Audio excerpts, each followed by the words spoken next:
I'm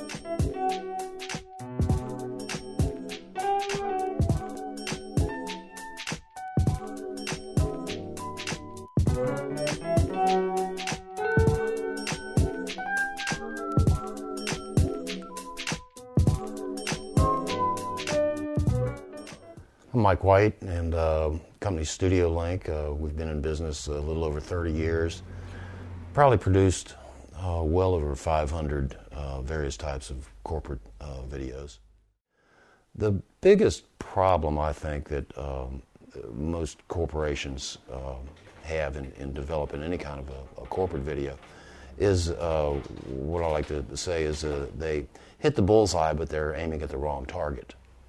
You have to know your target audience, and depending on the message you're going to put out, whether it's a full-length corporate PR piece or just a video news release, who is your target audience? Are they people who know absolutely nothing about your product or your company? Or are they professionals in the business who know your company but may not be aware of something new you have coming out or a new approach or message that you want to deliver? So that's the biggest thing. You have to develop that message and get that out. People need to understand that a video is not a visual brochure. When you're developing a script for television, whether it's short in length or long, you have to keep in mind the visuals that are going to go with it. We are big believers in pre-production planning. And I think that's another mistake that corporations make, small, medium, or large. They wait to the very last minute to bring a video producer in. And this can cause all kind of headaches for not only the producer, but for the final product. And by pre-production planning, I mean, if you're going to go to a company and shoot, you want to make at least 2 trips. One, to sit down with them and to find out exactly what is the message they want to get across. What are the key points? What are the elements? And then you scout the location. You want to know where the sun comes up and where the sun goes down. You want to take a look at if there's a manufacturing facility, what's the lighting like in that particular area? Is there light streaming through the windows, and that's in late afternoon, so you want to shoot in early morning because that's going to interfere with the look of the piece. Are there break times during the day when there's absolutely nothing going on? So you're losing, it's downtime. You're paying crew, and they're paying, and the company's paying you, and they don't want to pay somebody just to stand around. Design of the show is a big thing. You have to understand that in this day and age, most adults watch television an average of 4.5 hours a day. They're extremely savvy viewers. So the look of the piece has to be at least network quality, if not better. You're not putting out a news story. It's not going to look, it shouldn't look like something off the 6 o'clock news, where it's just run and gun. The shots have to be designed, the shots need to be lit. With the pre-production planning, let's just say it's a product announcement, something as simple as that. Again, you want to go be able to scout the location. I've run into so many situations where you show up, and it's going to be a pretty simple kind of thing.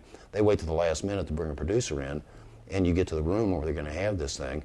And again, the ceilings may be very low. There's no electrical access. Who are the presenters going to be? You may have one fellow who's 6'3", and then you're going to have a woman standing next to him who's 5'4". Well, how's that going to be framed? And if you do frame it, what are you going to lose in the background? Are there going to be banners? Is there some kind of logo that gets cut off? Just little things along those lines. Is it an African American and a Caucasian guy? 2 different lighting contrasts. It's those kind of things that make a final product special. It makes your product stand out from the rest. Let's talk about length of show. if it's not just a video news release or a corporate announcement, something along those lines, but more of a PR piece for a company and who we are and what we do and why we're the best at what we do, 8 to 10 minutes is really max. There was a study done years ago when we were doing a lot of work for, at that time, IBM before they became Lexmark, and we did focus groups. And they spent a lot of money on this, and that's what we found out, was 8 to 10 minutes is about the maximum length that an audience or a client or whoever will stay involved and be able to stay on message. When you're designing a program, if it is going to be 15, 20 minutes in length, is there a second script you can write for the same show? If you're looking to go to YouTube with it, let's say, YouTube now has a policy of nothing can be longer than 10 minutes. Again, that target audience. Maybe there's two things you want to do with this thing. It might be adults who are one audience, but then again, you might want to write a second script to be able to utilize a lot of the footage that you're going to capture in interviews and whatnot that's aimed more for educational, that may be grade school, middle school, or high school kids. And so you can get the most bang for your buck. Once the crew's there, the crew's there. So have them shoot everything you think you might possibly need, whether you're going to use it right now or in the future. Get it while you can.